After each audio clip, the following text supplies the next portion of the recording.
let me ask you this question. So I was at the Gopher Nebraska game on Friday. Nebraska is not the Nebraska of old. And I say that not criticizing them, but I'm looking at them, John, and they did not look the part. And Minnesota took them apart and ran it up. They did everything that they wanted to do in the game, and they beat them up pretty good.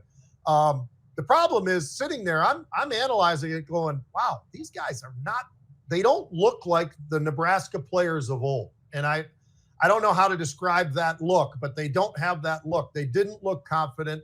The quarterback who thinks he's Patrick Mahomes is not Patrick Mahomes, but he's trying really hard. And it's just not working, John. And I say this, I'm going to another game down there. I was invited by Coach Osborne to come down.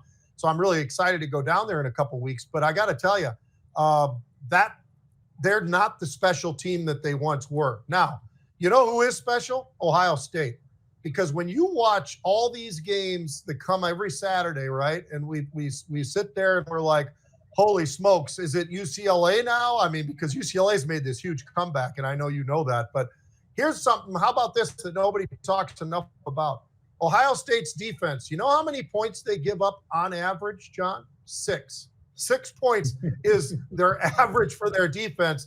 We all know that they've got a quarterback who can sling the ball. He's already thrown 19 touchdowns and only 3 interceptions. He's got 2 wide receivers that could jump into the NFL right now, and one of them's a freshman. But they could be in the NFL right now. That's how good these guys at Ohio State are. And we've seen it for years now. Ohio State and LSU put so many great wide receivers into the NFL. It's absolutely unbelievable. And this new quarterback, I mean, what he's been able to do in a short period of time, John, I mean, sometimes there's adjustments there. This kid throws the ball exactly where it needs to be. I mean, until you watch him, it's an unbelievable thing. But I thought we could do this. So who's kind of left as far as these undefeated types, or even if they're not undefeated? Vanderbilt is absolutely special. I tell you, that coach is unbelievable, John. He's got a quarterback who's unbelievable as well. He's not an NFL-type quarterback. He probably won't be in the NFL, but he's playing college football where you'd want him to be. And I got to tell you, Vandy is literally sitting there near the top with the SEC with what they've been able to put together already. And if they keep it up, I mean, this is a guy, John, if he wanted to, he could get a job probably offered by all these openings. And by the way, a couple more coaches got fired this weekend. So maybe tomorrow we'll talk about some of the availabilities that are out there, because it ain't just Penn State, man. And it ain't just UCLA. It's not just Oregon State and all these places. These guys are getting hit. But the guy that I think is the most interesting, I'll ask you, but Texas A&M is great. They're still undefeated. They're the top of the ACC, and they got that money and blah, blah, blah. And they, you know what? They're damn good. But how about this Indiana team and Cignetti, the coach, John? Is that guy special or what? I love how cocky he is, and he gets in front of the media and he sits there just talking about it like, I really don't care what you guys think about past Indiana and all the rest of it. We still got a lot to do, but you know what? We're pretty happy with what we're doing right now. With that Cal quarterback, by the way, and his brother, the two of them are there, John. And I'll tell you what, Indiana's pretty special. I mean, I think they slid all the way up. Are they number 2 right now? I think they might be. They're either number 2 or number 3 in the rankings. But I think they're number 2 now. Yep. And because I think Ole Miss might have been number 2, and they lost to Georgia. And people are starting to talk about. And I love that. People are starting to talk about Lane Kiffin, John, and where's he going to go? Is he going to go to Penn State? Is he going to go to Florida? Because the Florida coach just that's available. But why leave Ole Miss if you're him?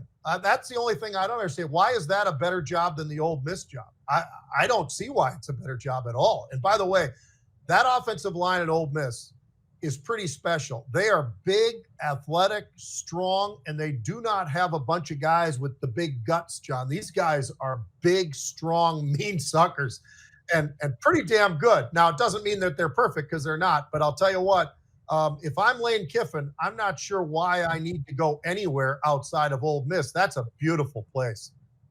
Well, Diego Pavia, Pete, the kid that moved from New Mexico up to basically be a front runner, I guess, for the Heisman.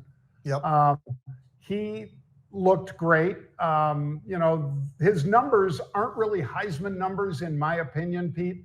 You know, he's 14 of 22, 160 yards or so, and he scampers for a lot of yards. So he was the difference against LSU, because LSU did not think he could run like that, apparently, or they would have had a spy on him. But if they had a spy on him, the guy fell down, because I never saw that guy.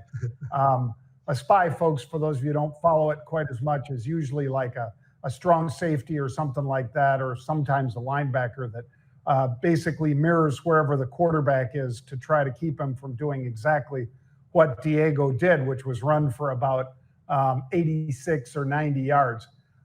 Pete, I was a little surprised by Miami and Texas Tech losses, because Miami, and they might have been number 2, Pete, because maybe I misspoke about Ole Miss. Maybe they were number 2. But Miami losing and then having their quarterback, it wasn't as bitter as you might think, but he really said, hey, my receivers didn't run the route. He said, that's why I threw 4 interceptions. They weren't running their routes. And that's something that, Saban would hate to hear, because he says, it's your fault. If you do it, it's your fault, but I'll take the blame. The coach will take the blame, but you don't blame another player. That's one of the things Saban was really good at, was not saying, hey, our receivers, they suck, or they didn't run the routes or whatever. That's coaching them. He'd say, I obviously didn't coach them right or whatever. But that was the Georgia Tech game also, Pete, is going to be really interesting. When Georgia Tech and Georgia get together, that's going to be great, I think. But a lot of folks have fallen from the unbeatens, as you said, Pete, and I think it makes the college football playoffs all the more exciting. Yeah, because it's not absolutely this team or that team or this school or that school and all the rest of it. I mean, they're going to have to decide which losses were the most critical at the times that they happened and all that kind of crap. So it's going to be interesting. I got one last thing for you, John, then we'll jump. But the NFL, I'll tell you what, even though the Rams are 5-2, they just look a little bit better every single week. And I'll tell you what, who really looks fantastic? Matthew Stafford. I know he's older. I know all this kind of thing, John, but that guy, he has been playing lights out. And he looks the part. The Rams defense is very, very good, so that's helpful too. So both sides of the ball, they're scoring. They're moving down the field. They've got some great running backs, great offensive line, a little bit banged up here and there, but the defense has done everything that you'd ever ask. They're number 2 in defense as far as points that they've held people to, which is around 16 or 17 points, John. So the Rams are interesting, but how about this? I know you love talking about the Indianapolis Colts, and so do I. The fact that they're 6-1, and the fact that Daniel Jones, all right, everybody's saying, well, he isn't really doing it. It's just the running back. It's Jonathan Taylor. Well, Jonathan Taylor's great. He really is. But how about these numbers? Daniel Jones against the Chargers, John. Probably one of the best teams in the AFC is the Chargers, I think. And he comes out there and he throws for 288 yards, a couple touchdowns, 0 interceptions. The one thing that people are forgetting is the kid's not throwing interceptions. He's just not. He's out there. He knows how to get the running game going. Obviously, Jonathan Taylor doesn't hurt. But I'll tell you what, he's hitting the right people. He's got that great tight end.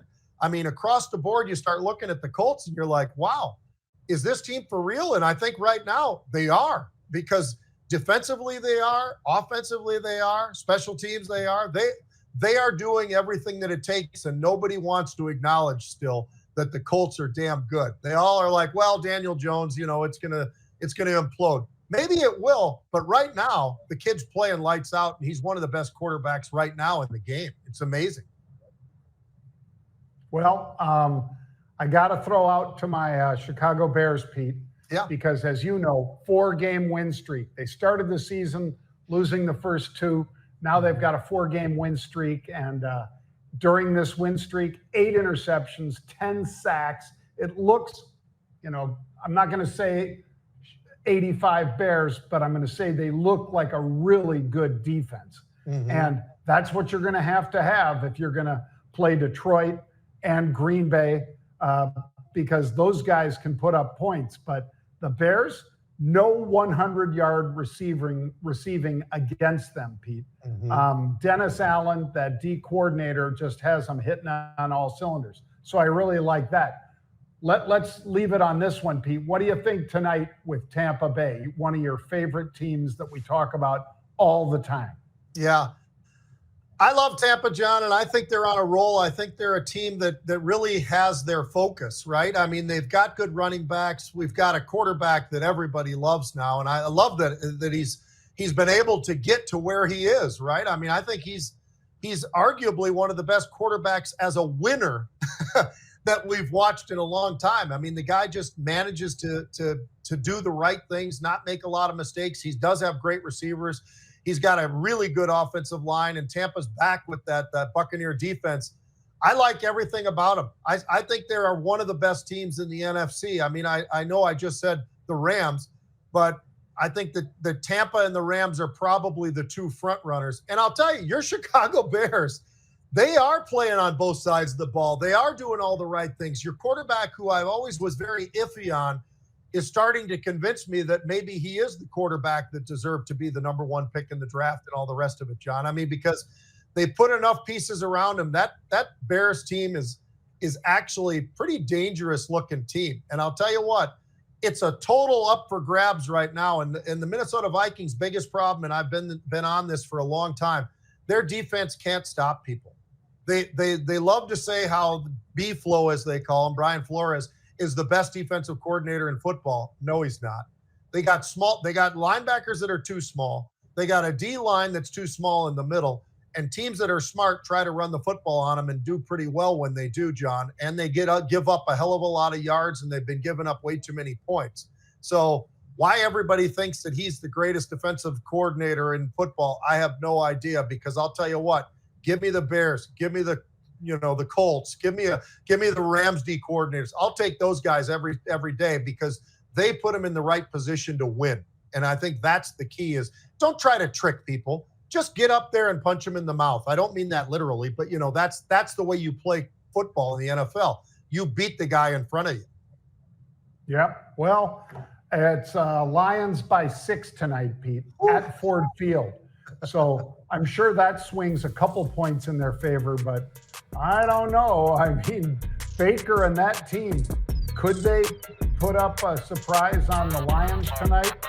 I think so. Yep. So maybe both of us might be taking the points tonight.